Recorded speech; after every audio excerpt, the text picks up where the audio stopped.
Bantu enithandekayo, siyabonga. Sesibuye sahlangana futhi lokho singabantu abaphilileyo. Njengokubana sasigcinane nje silokho singabaphilileyo kulo nyaka ophelile. Sesihambe sabuya abantu bakithi. Sesihambile sayolungisa lapho bekungalungisekanga khona. Sasesibuya nazo izinto zenu. Ngikhuluma kakhulu nalabo abangalungelwayo, nalabo abangalungelwanga izinto zabo. Ngizokhuluma nomuntu ozimisele, nomuntu ozaziyo ukuthi ufunani empilweni. Hayi umuntu ofana uhambe egxumukela njengempukane. Xolise mangabe ngikhuluma kabi, kodwa bakhona abantu abasuke behamba begxumukela njengempukane. Umuntu angazazi yena into ayifunayo, asuka futhi engazazi nesimo sakhe esempilo yakhe ukuthi yena ume kuphi. Mawungumuntu omnyama ungabi yimpisi. Iba ngumuntu oqotho. Nginedlozi lami, nawe unedlozi lakho. Okunye kuyafanele sikuqondisele na amadlozi akho kuza kuhambisele izinto zakho kahle. Uthola ukuthi konakele kwalapho ovela khona. Isho ungabi namahloni, ukhulume uqede usazise. Mangabe sinalo usizo ukuthi singakulungisela noma singakunikeza imithi uhambe ukuqondisa, siyakunikeza le mithi uhambe uyoqondisa. Abanye benu noma ngithi abanye bethu, kwesinye isikhathi uthola ukuthi siphehlelwe amanzi amnyama singazi. Abanye izimpahla zethu zigujelwe emathuneni asazi.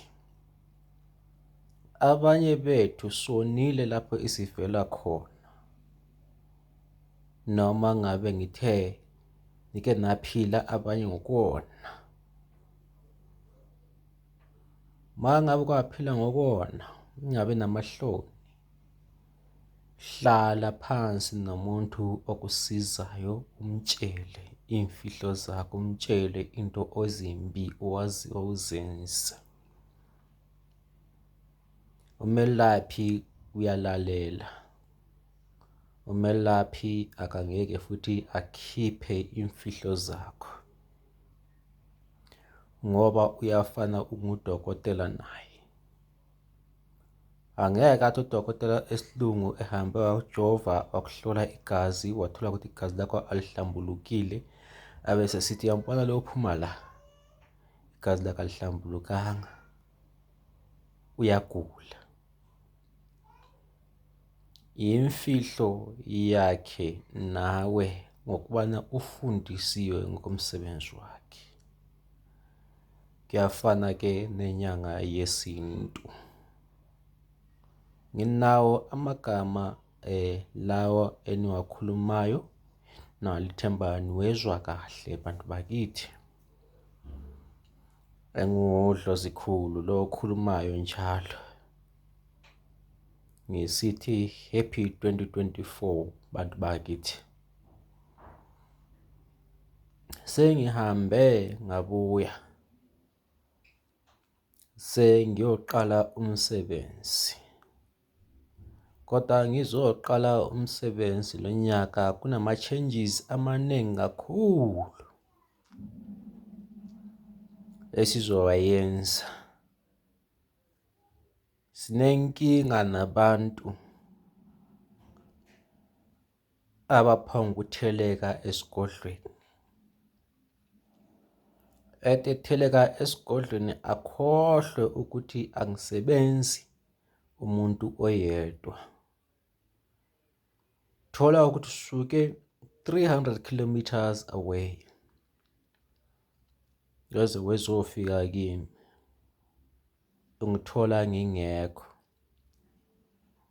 usuzofona ususesigodlweni, mkhulu ngisesigodlweni, kodwa awuzange ungitshele ukuthi uzofika. Uzithathele isinqumo wena wazofika, awuzange ungithole. Usuzokhala ukuthi hayi ngisengifikile. Faka i-appointment ukuthi uzofika ngizoku-attenda. Uma ufake i-appointment, uma ngabe ngingekho lelo langa ngihambile noma kube khona into engisuka ngibhizi ngazo, ngiyakutshela ukuthi cha, angisoze ngibe khona ngalolu suku, ngizoba khona ngalolu suku olukanje. Yingoba eqinisweni angisebenzi ngokuthanda komuntu, ngisebenza mina ngokulalela idlozi. Ngisebenza ngokuthi umuntu oze kuqala, ongibhukhe kuqala ngubani, kuphi nendawo. Uma ngabe kumele ngimhambele, ngiyamhambela.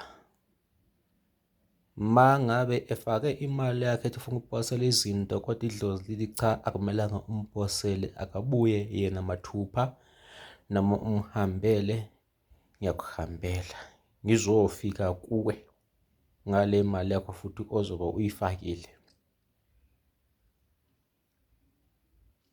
Angikwazi ukudla imali yomuntu, angikwazi ukuthi umuntu ngimbalekele. Kwenzeka izinto zakho zithathe isikhathi esithile ngoba idlozi yileli khulumayo kimi. Sengabe nginayo into yokukwenzela, mhlawumbe yokwenzela abantu ukuthi i-gambling bawine. Uthola ukuthi kuwe idlozi likhuluma ngendlela enye ukuthi sikuyenzele lokho nalokho, sikuhlanganise nalezo zinto, ngoba into nento iya ngesimo sakho wena muntu, ukuthi wena kuwe kumoshakale kuphi. Ingakho-ke uma ngabe sibona ukuthi kumoshakele, babe sitshela sikuhlanganisele into ethile ukuze impilo yakho ilunge, ungalokho ugijima izinyanga uze uziqede. Uma ngabe ingekho, thina siyalinda, sihambe siyidinge size siyithole. Uma ingwegujwayo ungumuthi, basitshela ukuthi sikugubhele kanjani, sikulungisele, lokho siyakwenza. Angeke mina ngenze ukuthi ngoba wena usujahe kakhulu, uma ngabe izinto zishoda usungajaha futhi mina angijahile. Engikudingayo empilweni yakho ngona ukulungisela izinto zakho zilunge ziqonde. Uma ungasuthiseki, uyeza kimi, hlale nami phansi ngikucacisele, ngoba angithathi i-chance ngomuthi. Umuthi ngiyawazi. Abantu bakithi, uyazazi wena onguwena othi mhlambe izinto zakho azilunganga kutshani sihamba sokudingela izinto zakho, ngize nazo,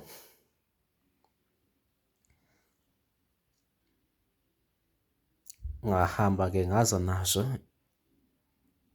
Uma ngabe sengikukhohliwe, uyasho ukuthi nami mkhulu ngikhona, mhlambe kungenzeka usungikhohliwe. Awungeke ungizwe ngilwa nomuntu, kodwa engicela emuntwini, umuntu angazi nge-reverse eza angathi uzongithesta, ngoba uma uzongithesta angithesteki. Mina nganikezwa amandla okusiza abantu. ngisithi abantu mabaphile. Mina mangabe into engingayazi kodwa nginaye umuntu engimaziyo ukuthi lezo zinto uyazenza, ngiyakuthumela kuyinto ihamba kuye lo muntu, nale mali yakho uzofika akusize, umtshela ukuthi uthunyelwe yimi kuwena. Mangabe ungasuthisekanga ngendlela engikusize ngayo, ngikhona mina ku-083 20 66 954. Uyangifonela usho ukuthi hayi mina ne-problem lapha nalapha nalaphaya. Mangabe ngikwazi ukuthi ngikusize, kuyenzeka ngabe mhlambe ngoba sisebenza abantu abaningi, abantu bakithi, kuyenzeka mhlambe ushiyeleke emuva. Omunye umuntu uyaba nokwesaba ukuthi yemkhulu ngingathi uzothini. Ufani lusho, angisoze ngithini. Mangabe ngikhohliwe ngiyakutshela ukuthi cha bese ngikhohliwe laphana. Mangabe into zakho zikhona ngiyakutshela zikhona. Mangabe zingekho ngiyakutshela azikabi khona, kodwa sizohamba sizithole. Lezi engiyabe ngishilo ukuthi siyazithola, siyahamba sizithole sikulungisele. Njengoba ngakhuluma ngenhlanga ze-gambling, zaseziphelile, ngasho nasebantwini ababemfonela zaseziphelile. Zikhona abantu bakithi sabuya nazo. Uphondo lwenhlanhla yemali sahamba sabuya nalo abantu bakithi. Ingakho-ke mangabe uzwa ulufuna lezi zinto engizibhalayo, uyaxhumana nami. Umuntu ofuna into akangifake ku-interview. Into mayeyifuna uyeza azoyidinga noma azothatha, siyamnikeza. Phatha nje u-4.5 wakho inkanyiso uze sikusize. Kwibhokisi le mali uyeza yaphatha u-4.5 wakho manje, inkanyiso size sikusize. Ungayesabi. Inhlanhla zabantu ziyehlukana. Omunye umuntu izinto zakhe ziyashesha ze-respond. Omunye zithatha isikhathi ukuthi ze-respond. Ngendaba yokuthi sinezimo ezehlukene ezimpilweni zethu esisuka mhlawumbe sihamba naso singazazi. Yikho ngathi mina mangabe mhlawumbe uzibona ungathi unenkinga, hamba uyehlola before uzothatha izinto zami zenhlanhla, before uzothatha izinto zami ezokwenzela imali, ezokunikeza imali. Hamba uyehlola emuntwini, ungihlole ukuthi ngiyisima kanjani. Lokho kuyokusiza. Mangabe idlozi lakho liyala ukuthi ngikusize, bazokutshela ukuthi hayi lapha idlozi lakho liyala, lento aliyifuni, lifuna lokhu nalokhu nalokho. Mangabe nginakho ngizohamba ngikusize. Sibuyile-ke lizohamba lokho lithola amavidiyo wethu khona lapha silazisa. Phondo lwenhlanhla yemali lukhona. Ibhokisi lenhlanhla yemali likhona. Inhlanga ze-gambling zikhona. Hlanga zokuhlola sinazo, siyakufaka egazini.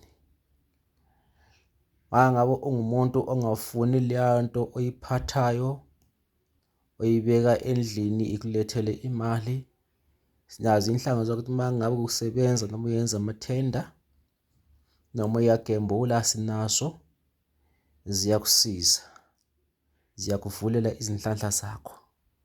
kodwa okunye sikusebenza futhi ukuthi ungabonakali ukubana usebenzisana, ngoba kulo mhlaba esiphila kuwo siphila emhlabeni wezivunguvungu.